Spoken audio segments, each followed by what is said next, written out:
বিসমিল্লাহির রহমানির রহিম। আসো আজকে আমি এইচএসসি 21 যারা তোমরা পরীক্ষা দিছো অলরেডি, তো তাদের কিভাবে তোমরা হলো সামনে অ্যাডমিশন প্রিপারেশন নিবা সেই বিষয় নিয়ে একটু আলোচনা করি। তোমরা অনেকেই এখন বিভিন্ন হেজিটেশনে আসো যে আমি এখন মেডিকেলে প্রিপারেশন নিব না ইঞ্জিনিয়ারিং প্রিপারেশন নিব না ভার্সিটি প্রিপারেশন নিব এবং সিলেবাসটা শর্ট সিলেবাসে হবে না বোর্ড সিলেবাস পুরোটার উপরেই হবে।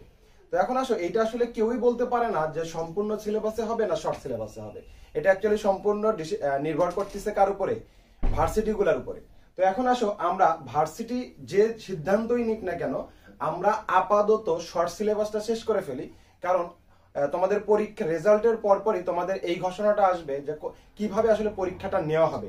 তবে আমার যতটুকু ধারণা বা এতদিনের এক্সপিরিয়েন্স থেকে আমি এইটুকু বলতে পারি যে তোমাদের শর্ট সিলেবাসে পরীক্ষা হওয়ার সম্ভাবনা সব থেকে বেশি। কারণ আমি তোমাকে শিখাইছি এতটুকু, আমি এতটুকুর উপরে কেন পরীক্ষা নিব? কারণ এইটা সরকারি ভাবে এমন না যে এক একটা তুমি তোমার নিজের ইচ্ছা মতো সিলেবাসটাকে শর্ট করে নিছো। সরকারি ভাবে সিলেবাসটাকে শর্ট করে দেওয়া হয়েছে, কারণ তোমার পড়াশোনার অ্যাবিলিটি এখন এইটুকু, কারণ তুমি সময় পাইছো এইটুকু। তো এই কারণে তোমরা এই হেজিটেশনে না ভুগে আপাতত তোমরা যেটা করো শর্ট সিলেবাস সম্পূর্ণ শেষ করে ফেলো। এখন কি করব এটা করে যদি 1 মাস শেষ করে ফেলো তাহলে তোমার জন্য অ্যাডমিশন লাইফ থেকে তোমার 1 মাস চলে গেল। তার মানে তাহলে কি তুমি সামনে গিয়ে আর 1 মাস কভার করতে পারবা? সেটা তো পারবা না, কারণ অ্যাডমিশনের সময় হলো অনেক অল্প। এই অল্প সময়ে তোমাকে সবকিছু শেষ করতে হবে। এখন আসো কেউ আছে মেডিকেল ইঞ্জিনিয়ারিং বা অ্যাডমিশনের প্রিপারেশন কিভাবে নিবা, এইটা এখনো তোমরা হেজিটেশন থেকে দূর হইতে পারো নাই।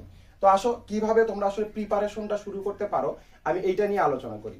তো শুরুতেই বলি, তোমাদের সব থেকে বড় যে তোমাদের আশা থাকে, তোমার পরিবারের আশা, সমাজের আশা, সবকিছুর আশা একটাই, যে কি হয় মেডিকেলে অথবা কি বুয়েটে, এই দুটার একটা, তাই তো? এখন বলো তো আমাদের মেডিকেলের সিট কয়টা গোটা বাংলাদেশে, আর হলো তোমার ইঞ্জিনিয়ারিং এর সিট কয়টা? তো এখন আশা করলে হবে না, তোমাকে আগে নিজেকে জাজ করতে হবে যে তুমি কতটুকুর জন্য নিজেকে প্রিপেয়ার করতে পারছো। তুমি নিজেকে প্রিপেয়ার করতে পারো না, আর তুমি চিন্তা করে আছো আকাশ কুসুম যে আমি আকাশে বসবাস করব না।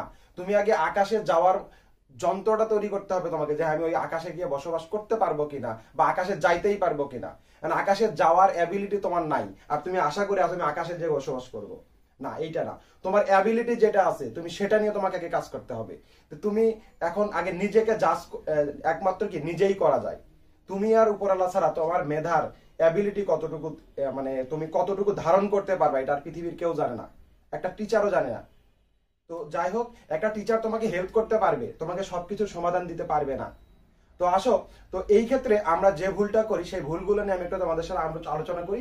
সেইটা হলো যারা মেডিকেলে পড়ো তারা ম্যাথটাকে একেবারে ছেড়ে দাও না। তুমি মেডিকেলে অ্যাডমিশন করতেছো বা মেডিকেলের জন্য তুমি নিজেকে তৈরি করতেছো, তার মানে যে তুমি ওখানেই চান্স পাবা এইটা না। কারণ দেখো বগুড়াতে মেডিকেলের কোচিং করবা কতজন মোটামুটি, তাও ধরো তাও 10,000 গোটা বগুড়া ডিস্ট্রিক্ট মিলে।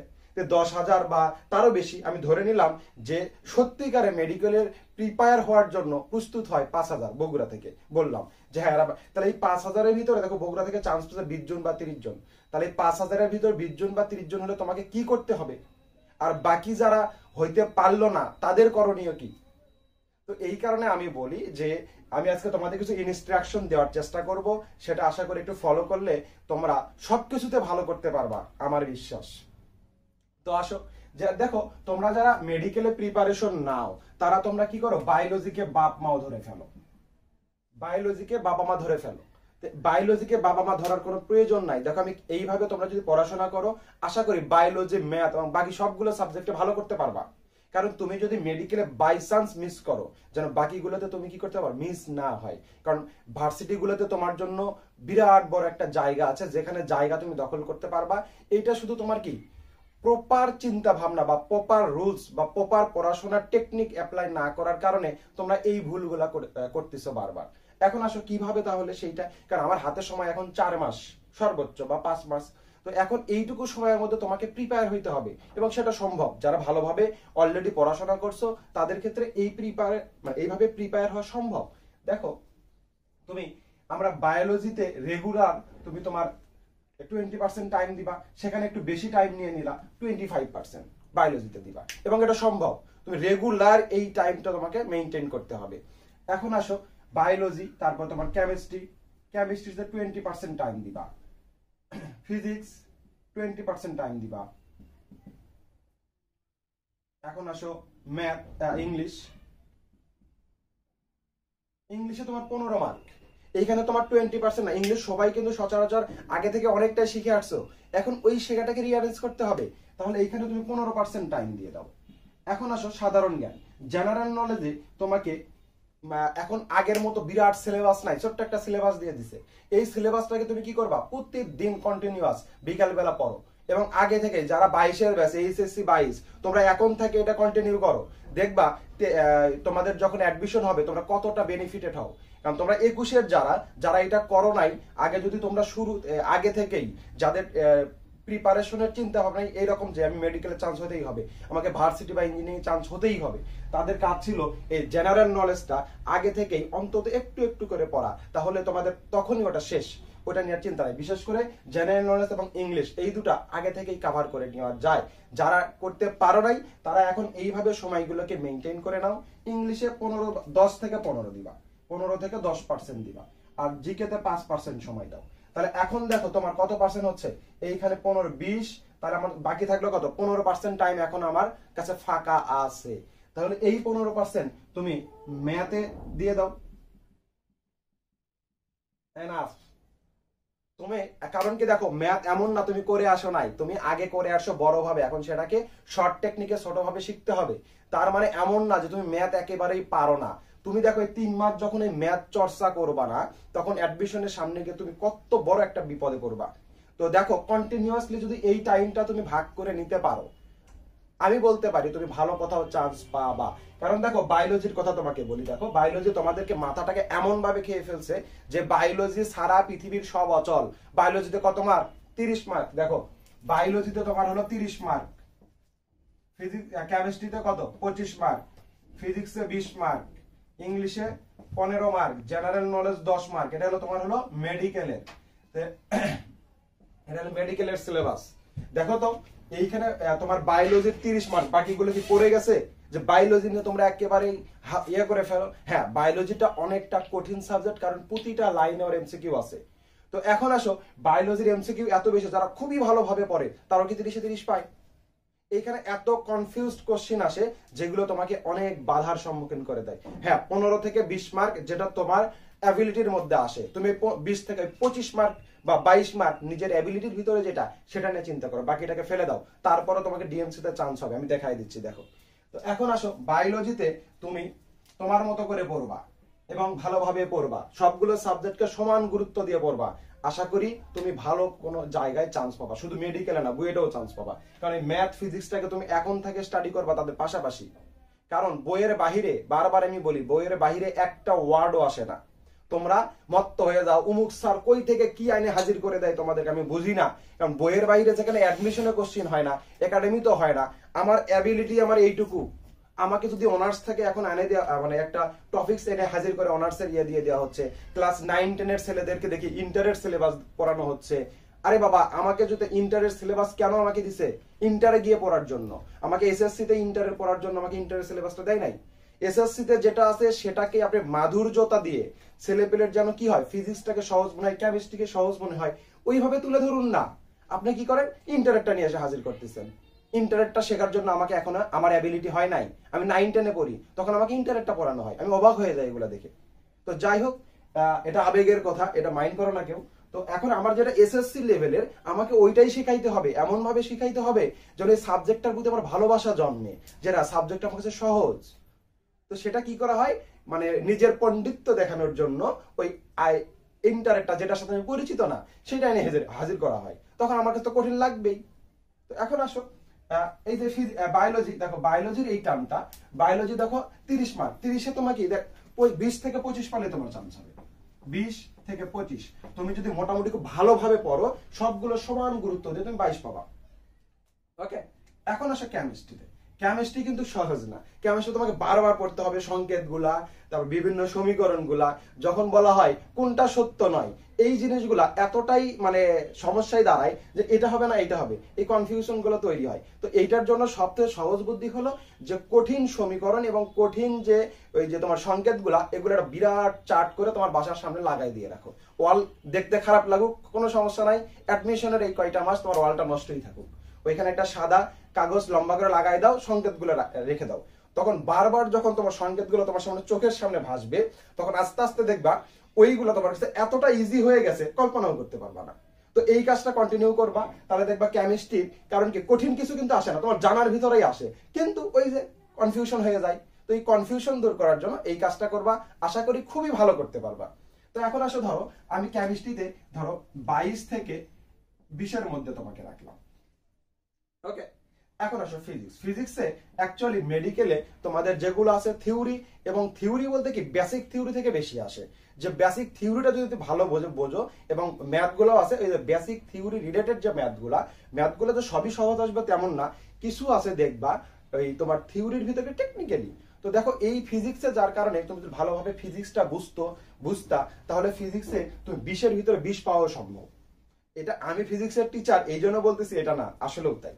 তো ধরো আমি অতটুকু ধরলাম না, আমি 18 থেকে 20 ধরলাম, বা 19 ধরলাম। 20 100% মার্ক পাওয়াটা অনেক কঠিন হয়ে যায় সবার ক্ষেত্রেই, তো 18 থেকে 19 ধরলাম। এখন আসো ইংলিশ তোমরা মোটামুটি সবাই কিন্তু যারা মানে ভালো পারো আর কি। তো ধরো জেনারেল নলেজে এমন হয় যে অনেকে 10-এ 10 পায়, তো ব্যাপারটা এইরকম। তাহলে জেনারেল নলেজে যে সিলেবাসটুকু বাংলাদেশ এবং মুক্তিযুদ্ধ এর উপরে তোমার হচ্ছে হলো জেনারেল নলেজের মোটামুটি তোমার হচ্ছে MP3 বা আদার্স কোনো বই, 2 বা 3টা বই ভালোভাবে যদি তুমি রিডিং পড়ো এবং ওগুলোতে মনে রাখতে পারো, আশা করি জেনারেল নলেজে অনেক ভালো করতে পারবা। তো এখন আসো জেনারেল নলেজে আমার হচ্ছে হলো, ধর আমি ধরে নিলাম 8 মার্ক, 8 থেকে 9 এই মার্ক পাওয়া সম্ভব। তাহলে এখন দেখো এই যে ম্যাথটাতে পরে আসি, এটা তোমাদের হলো মেডিকেলের সিলেবাস। দেখো তো এইখানে মার্কগুলো যোগ করার পরে এই সাইড যোগ করো, এই সাইডটা হলো খুবই ট্যালেন্ট যারা তাদের জন্য, এই সাইডটা যারা মিডিয়াম তাদের জন্য। দেখো তো মার্ক যোগ করে কত হয়, আমি ট্যালেন্টটা যোগ করলাম না, আমি মিডিয়ামটা যোগ করলাম। তাহলে দেখো 42 10